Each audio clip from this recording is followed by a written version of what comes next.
You look at overall record, you look at conference record, and this matchup on Saturday screams Iowa, Wisconsin, the battle for the bowl.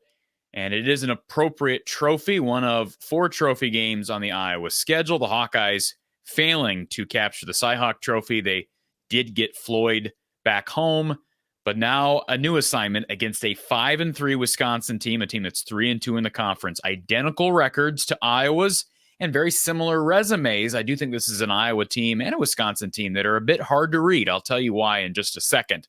First, I want to thank our sponsor, Iowa Floor Covering. If you have a DIY flooring project in your midst, give them a call, 515-379-7000. You can also check out their website. It's iowafloorcovering.com. They're located down right in the heart of central Iowa in Bondurant. Again, that's iowafloorcovering.com, and you can use the /DIY to find an incredible deal on do-it-yourself flooring. So this Saturday, it's Iowa and Wisconsin. This game, a classic matchup between two teams battling for an Iron Trophy. And the West Division is no more. Otherwise, this would probably be the winner of this game would likely be the team representing the division in Indy. Historically, it's been that way. Iowa, of course, went 2 of the last 3 years. Wisconsin was usually in that game if Iowa was not. This is a team in Wisconsin, I think it's hard to read. They've had a pretty favorable schedule. Their 2 losses have come at USC early in the year and against Alabama early in the year. And they got boat raced in that game against Bama. Bama's been a very difficult team to read nationally, but certainly a lot of talent down there in Tuscaloosa. But Wisconsin really hasn't beaten anybody. They beat Tim Lester's former team, Western Michigan. They beat the Coyotes of South Dakota. They've got to win against 3 of the worst teams in Northwestern, Purdue, and Rutgers. And that's it. They don't have any other solid wins. Now, Iowa's not a whole lot better. Iowa does have the home win against Washington. But after that, who do you look at and say, okay, that's a really good win? I mean, they won at Minnesota, but boy, that's tough too. These two teams are very similar. And if you look at the stats, total stats for the conference, and you'll see the similarities with these two teams. Wisconsin is 11th in the Big Ten in pass offense. That's pretty bad. Iowa's worse. 17th in the conference passing the football as far as total yardage through the air. Wisconsin is 4th in the conference in rush offense. Iowa 1st. So again, not very good through the air. Neither of these teams are very good through the air, but both teams very good on the ground.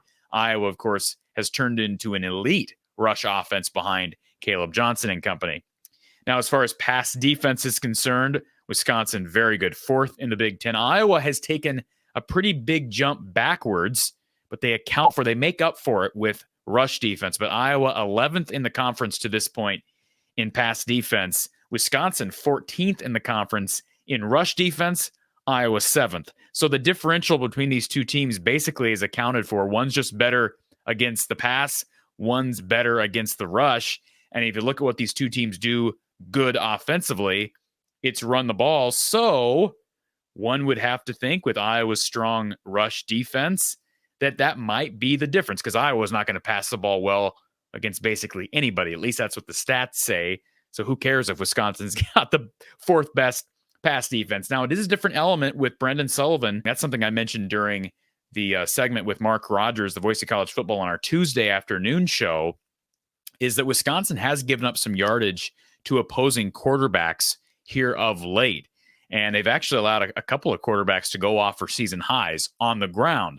So that's something to watch for. This might be timed very well, perhaps perfect timing for this matchup, given the fact that now Iowa has a dual threat guy in Brendan Sullivan. Now, this is going to be a difficult pass defense to go up against. And we saw last week Iowa play it pretty conservative with Brendan, not asking him to do a lot through the air. And I would anticipate the same thing, though Kirk Ferentz did mention during his press conference this week that they kind of want to be careful with Brendan because of his running ability and because of the lack of depth at quarterback. Keep in mind, Cade McNamara is not available for this game. He's going through concussion protocol. They basically have already said he's not going to be available. He'll be there, right? It's not a road game, so he'll be there, I'm assuming, on the sidelines, but my guess is he'll be in street clothes unless he somehow clears concussion protocol before Saturday. I suppose that's possible. And then you have Marco Lainez, who would be the backup, and Jackson Stratton is number 3. James Rezar, the freshman quarterback out of Florida, has been moved to receiver, and that's basically it. Then you're talking about maybe guys that played quarterback in high school, like a Quinn Schulte, or go down the list. So, depth at quarterback is something to follow. You want Brendan Sullivan to stay healthy. I wouldn't mind seeing Marco Lainez in spots. But look, it's great to have Brendan at the helm, and I'd like to see what he can do through the year. But this is going to be a tough pass defense to really gain traction against. And how about this? The previous 3 games prior to Wisconsin's loss last week against Penn State, and they were in that game late.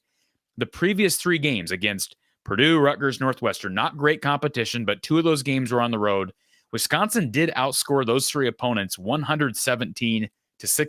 So they dominated the bad teams in the conference. Iowa dominated Northwestern last week as well. The Hawkeyes have not played Rutgers or Purdue. I think this is a very, very even matchup, and I'm not going to give you my predicted score right now. I'll give you that tomorrow on game day, but I think this game comes down to the fourth quarter and could come down to special teams. You like Iowa's chances. Reese Dakins playing really well, best football of his young career thus far, and you could argue the same for junior Drew Stevens. So we will have live post-game coverage for you after the game, myself and Coach Don Patterson live, and my score prediction coming out via YouTube short on Saturday. The Hawkeyes and the Badgers kicking it off 6:30 p.m. Central Time, and look for Iowa to give Braden Locke trouble. There's a young quarterback that's been thrown into the 4 because of an injury to Tyler Van Dyke. And, of course, Ches Malusi also quit his team midway through the season. So they're young at tailback. They do have a good tailback back there. But I think Iowa's going to give that Wisconsin offense some issues. And I think Iowa's defense is better than the numbers would suggest. But they got to prove that, right? They've had a couple of hiccups along the way, including second half against Iowa State and basically the whole game against Michigan State. So we'll see what we shall see. 6:30 p.m. Central Time, NBC. Join me and Coach Don Patterson live following the game for Iowa postgame with Coach Don Patterson.